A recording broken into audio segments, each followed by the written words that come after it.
வந்து பாரு யாரு வந்திருக்காங்கன்னு. யாரு? நம்ம சரத்குமார் இல்லையா? சரத்குமார்? அங்க நம்ம கோவில்ல பாக்கலையா? நல்ல டிஷம் அவர்தான். ஆமா, அவரா? അവരതൊക്കെ നമ്മ വീട്ടിക്ക് വരണോ? ഇവര് അളിയന്മാരാ, ബെസ്റ്റ് അളിയന്മാരാ. ഇനിയിപ്പോ കല്യാണം കഴിയുന്നവരെല്ലാരും ഇവിടെ ഉണ്ടാവുമല്ലോ. വിശദമായിട്ട് പരിചയപ്പെടാം. കാഞ്ചി, നമ്മുടെ ഔട്ട് ഹൗസ് കാണിച്ചു കൊടുക്ക്. ദൂരയാത്ര കഴിഞ്ഞു വന്നതല്ലേ, വിശ്രമിക്കട്ടെ. ശരി, വന്നാട്ടെ. അല്ല, എല്ലാരും കൂടി ഒരു ഔട്ട് ഹൗസിലാണോ താമസിക്കുന്നത്? പിന്നെ അല്ലാതെ. അത് പറ്റത്തില്ല. കുടിക്കുന്ന വെള്ളത്തിൽ പോലും വിശ്വസിക്കാൻ പറ്റാത്തവരുടെ കൂടെ താമസിക്കാൻ എന്നെ കിട്ടില്ല. അയ്യോ, എന്ത് അത്ഭുതം! ഞാൻ അങ്ങോട്ട് പറയാൻ ഉദ്ദേശിച്ചത് അളിയൻ ഇങ്ങോട്ട് ഇതുകൊണ്ട് തന്നെയാ പറ്റില്ല എന്ന് പറഞ്ഞത്. ഇവിടെ അടുത്ത് ലോഡ്ജ് വല്ലതും ഉണ്ടോ? അയ്യോ, അതങ്ങ് ദൂരെ സിറ്റി പോണം. സിറ്റിയിലേക്ക് എന്ത് ദൂരമുണ്ട്? 10-35 കിലോമീറ്റർ ഉണ്ട്. അയ്യോ, അത്ര ഉള്ള. കാഞ്ചനാഥ, എന്താ ഇവിടെ? ആരാ ഇവരൊക്കെ? ഇവര് കല്യാണ ഡെക്കറേഷൻ കേരളത്തിൽ നിന്ന് വന്നവരാ. ഓ, അപ്പടിയാ? കേരളാവിൽ എപ്പടി മഴ ഇരിക്ക? മഴയേ ഉള്ളു, നല്ല ചൂടാ. ഇത് മുതലിയാരയ്യ കാലത്തൊട്ട് അനുഗ്രഹമാണ്. പുലികളെ കൊണ്ടുവന്നിരിക്ക? പുലിക്കളിയാണ് ഉദ്ദേശിച്ചത്. അയ്യാവക്ക് പുലിക്കളി എന്ന് വെച്ചാൽ ജീവനാ. അതിനുവേണ്ടി ലക്ഷങ്ങൾ തൊലയ്ക്കും. പുലികളൊക്കെ പുറകെ വരും. ഇപ്പൊ ഒരു ആനയുണ്ട്. ആനയാ? എവിടെ? ആന ഇടഞ്ഞു നിക്ക. ഏത് നിമിഷവും ചിഹ്നം വിളിച്ചിങ്ങി വരാം. ഞാൻ എപ്പോ വന്നാലും എപ്പടി വന്നാലും എന്റെ ബംഗ്ലാവിന്റെ മുറ്റത്ത് തന്നെ തളയ്ക്കണം. അത് ഇവരെ രണ്ടാളെയും തളയ്ക്കാൻ ഒരു സ്ഥലം വേണം. തളയ്ക്കാനോ? അല്ല, താമസിപ്പിക്കാൻ. അതിന് എന്റെ ബംഗ്ലാവ് ഉണ്ടല്ലോ. അതെവിടെയാ? ദോ ആ കാണുന്നു. അവിടെ പെണ്ണുങ്ങളുണ്ടോ? ഉണ്ടല്ലോ, എന്റെ 2 ഭാര്യമാർ. ഓ, ആശ്വാസമായി. സമാധാനമായിട്ട് കിടന്ന് ഉറങ്ങാലോ. ஐயா, இவங்க வந்து நித்திய பிரம்மச்சாரி. நாம எல்லாம் டீசன்ட் பார்ட்டிஸ் ஐயா. செப்பரேட் அகாமடேஷன் கிடைச்சா ரொம்ப நல்லா இருக்கும். அப்படியா? ஆமா. காஞ்சிநாதா, ஐயா, நீ இவங்களை எல்லாம் கூட்டிட்டு போங்க. நீங்க 2 பேரும் என் கூட வாங்க. ஓகே அண்ணாச்சி. ചെല്ലിങ് വാങ്ങ. ഇങ്ങ നല്ല മൊയിലിയാര്. ഐശ്വര്യമായിട്ട് വലതുകാലം വെച്ച് കയറി വാ. വലുതാലോ ചെന്നു ഗൃഹപ്രവേശം. തിരിച്ചു പോകാൻ നേരത്തെ പുറത്തെടുത്ത് വെക്കാൻ കാലുണ്ടായാ മതി. അതൊന്നും ഉണ്ടാവൂല. കാലുണ്ടാവില്ലേ? അതല്ല, ഒരാപത്തും ഉണ്ടാവൂല. ഒക്കെ കാമാക്ഷിയമ്മ നോക്കിക്കോളും. കാമാക്ഷിയമ്മയോ? അതാര്? കണ്ടില്ലല്ലോ. കാഞ്ചി കാമാക്ഷി, സാക്ഷാൽ പാർവതി ദേവി. കാഞ്ചി കാമാക്ഷി ക്ഷേത്രത്തിലേക്ക് ഇവിടുന്ന് എത്ര ദൂരം ഉണ്ടാവും? ഇവിടുന്ന് 10-35 കിലോമീറ്ററോളം വരും. അതിനടുത്ത് തന്നെയാണ് ഏകാംബരനാഥ ക്ഷേത്രം. ഇതാണ് ബെഡ്റൂം. എന്നാ ക്ഷേത്രത്തിലെ ഉത്സവം? പങ്കുനി ഉത്തര ഉത്സവത്തിന് കൊടിയേറാൻ ഇനി 2-3 ദിവസമേ ഉള്ളൂ. കൊടിയേറി 10ാം നാളാണ് ഏകാംബരനാഥരുടെയും കാഞ്ചി കാമാക്ഷിയുടെയും കല്യാണം നടന്ന തിരുക്കല്യാണ നാൾ.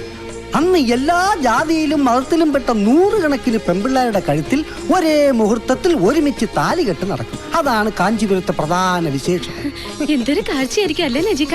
എന്താ, നിനക്ക് ഒന്നുകൂടെ കെട്ടണമെന്നുണ്ടോ? ഇതൊക്കെ കേൾക്കുമ്പോ എനിക്കൊന്ന് കെട്ടിയാ കൊള്ളാവുന്നുണ്ട്. ഇവിടെ നല്ല കുട്ടികളെ കിട്ടും. വന്ന് ഇറങ്ങിയപ്പോ തന്നെ കിട്ടിയോന്ന് പോരെ.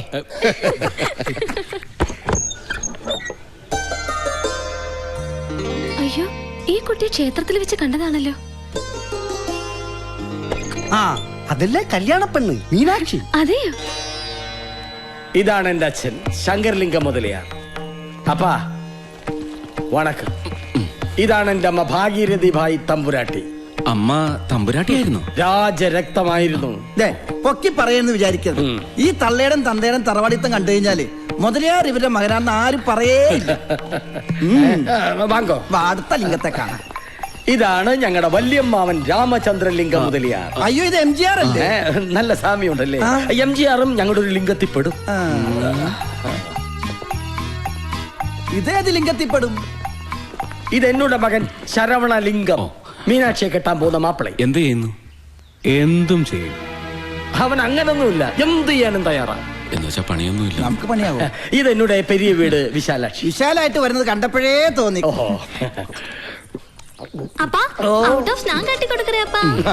ഇത് എന്നോട് ചെല്ല കിളിമകൾ മരതകം. ചെല്ല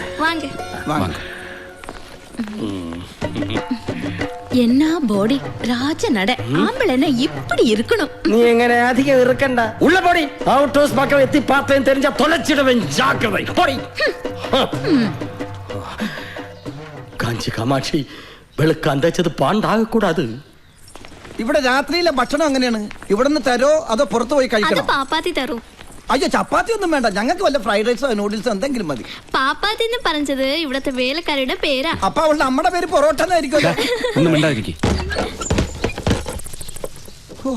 ഇത് വല്ല സീരിയലിലെ യക്ഷികൾക്ക് വാടക കൊടുക്കാൻ പറ്റും. ഉള്ള വന്ന് പാരുங்க. ചെറുതായി നിങ്ങ കല്യാണ മണ്ഡപം കാണാൻ പോണെന്ന് പറഞ്ഞില്ലേ? തിരിച്ചു വരുമ്പോഴേക്കും ശുദ്ധം ചെയ്തു തരാം. കൂപ്പിട്ടിയമ്മ. ഇതാ പാപ്പാത്തി.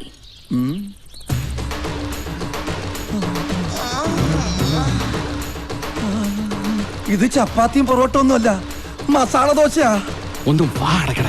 അടക്കാൻ തോന്നണില്ല. ഞാൻ അടപ്പിക്കണോ? எல்லாம் கூட்டி பறக்க சுத்த பண்ணி அரமனை மாதிரி ஆக்கிடணும் என்ன சரி. என்ன போ தொடப்பெல்லாம் எடுத்துட்டு வா. உங்களுக்கு திருமணம் ஆச்சா? അച്ചുവണ്ണൻ അങ്ങനെ പ്രത്യേകിച്ച് തിരുമണമെന്നില്ല. എനിക്ക് പാപ്പാത്തിയെ കൊണ്ടും തിരുമിച്ചാ കൊള്ളാന്നുണ്ട്. അതല്ലേ കല്യാണം ആച്ചാനാ ചോദിച്ചത്. എനിക്ക് കല്യാണവുമായി 4-5 കൊച്ചുങ്ങളുമായി. എപ്പോ? அப்படியா? சரி வர.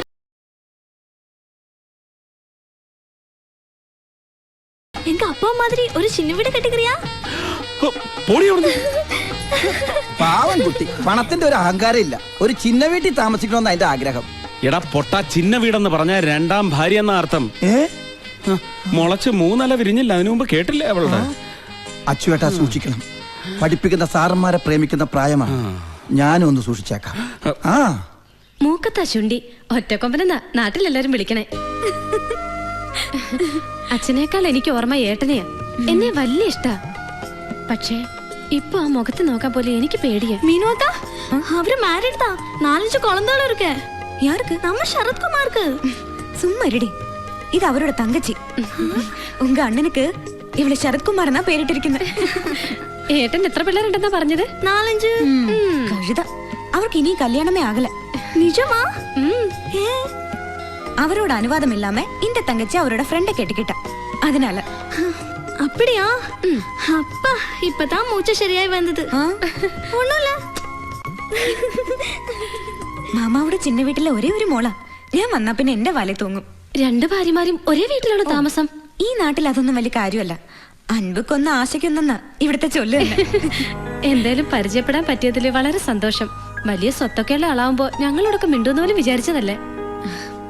സത്യം പറഞ്ഞ എന്നെക്കാളും സ്വത്തുകാരി ആദരയാണെന്നാ എനിക്ക് തോന്നുന്നത്. ഈശ്വര, എന്തേ പറയണേ? നമുക്കിഷ്ടമുള്ള, നമ്മളോട് ഇഷ്ടമുള്ള ഒരാളുടെ കൂടെ ജീവിക്കാൻ പറ്റുന്നതല്ലേ ഏറ്റവും വലിയ സമ്പത്ത്. എന്ന് വെച്ചാ? ഏയ് ഒന്നുമില്ല, ഞാൻ വെറുതെ പറഞ്ഞേ ഉള്ളൂ. മനസ്സിൽ എന്തെങ്കിലും വിഷമം ഉണ്ടെങ്കിൽ അത് വിശ്വാസമുള്ള ആരോടെങ്കിലും തുറന്നു പറഞ്ഞാ ഇത്തിരി ആശ്വാസം കിട്ടും. തുറന്ന് പറയാൻ എനിക്കൊരു മടിയില്ല. സത്യമായി ചൊന്ന ഞാൻ മുതലേരല്ലേ. നിങ്ങളെപ്പോലൊരു മലയാളിയ. നിങ്ങൾ കണ്ടത് എന്റെ തന്തയുടെയും തള്ളയുടെയും പടമല്ല, അറിയാവോ? മദ്യവെച്ചിട്ട് ഇങ്ങനെ അച്ഛനെയും അമ്മയും തള്ളി പറയട്ടെ. ഞാൻ പറയും. ഞാൻ ഇന്നലെ തുടങ്ങിയതല്ല ഈ കുടി. എന്റെ അച്ഛൻ ശങ്കരൻ വേറെ ഒരു ദരിദ്രവാസിയായിരുന്നു. കഷ്ടം. എന്റെ മുത്തച്ഛൻ കാഞ്ചീപുരം തെരുവിൽ മുണ്ടും തോർത്തും വിറ്റ് നടന്നിരുന്ന ഒരാളായിരുന്നു. മുത്തച്ഛന്റെ അച്ഛനും വേറും തറ കച്ചവടം. പിന്നെ എങ്ങനെ ഈ നിലയിലെത്തി? കരയരുത്. എന്റെ അച്ഛൻ ശങ്കരൻ ഒരു മുതലയാര് പെണ്ണിനെ കെട്ടി, മീനാക്ഷി അമ്മ. അങ്ങനെ വെറും ശങ്കരലിംഗ മുതലയാരായി. പിന്നെ ഒറ്റ കേറ്റമായിരുന്നു. തെങ്ങിലേക്കോ? ഏത് തെങ്ങ്? അല്ല, പിന്നെയും ശങ്കരൻ തെങ്ങിലേക്കെന്ന് കേട്ടിട്ടുണ്ട്, അതുകൊണ്ട് ചോദിച്ചതാ. ഓ പഴമൊഴി. ഇത് ബിസിനസ്സിലേക്കുള്ള കയറ്റം. വെച്ചിടി കയറ്റം. ഓ, പക്ഷെ ചാകാൻ നേരത്ത് ഭാര്യയുടെ പേരിട്ട പേരക്കിടാവിന്റെ പേരിൽ അങ്ങനെ സ്വത്തുമൊഴി എഴുതി വെച്ചിട്ട് വെള്ളമിറങ്ങാതെ ഗോവിന്ദ ഗോവിന്ദ എന്ന് പറഞ്ഞ് മേലോട്ട് പോയി. നിങ്ങൾ തമ്മിൽ ഉടക്കായിരുന്നു? ഇല്ലെന്ന് പറഞ്ഞൂടാ. അത് വെച്ചിട്ട് എനിക്കൊരു പണി തന്നതാ പരമനാറി. പേരായിരിക്കും. ഞാനും കെട്ടി ഒരു മുതലയാര് പെണ്ണിനെ. പക്ഷെ അവിടെ തന്തയുടെ സ്വത്തെല്ലാം ബാങ്കുകാർ ജപ്തി ചെയ്തുകൊണ്ട് പോയി. പാപ്പരായ കാമാക്ഷി എന്റെ തലയിലുമായി. പക്ഷെ എന്റെ മോൻ ശരവണൻ മീനാക്ഷിയെ കെട്ടുന്നതോടെ ഞാൻ ഒരു കോടീശ്വരനാവും. മീനാക്ഷി സിൽക്ക് കൈ വെള്ളയിലിട്ടിങ്ങനെ അമ്മാന പാടും. എന്നിട്ട് മുള്ളിനെ മടക്കി കുതിയിട്ട്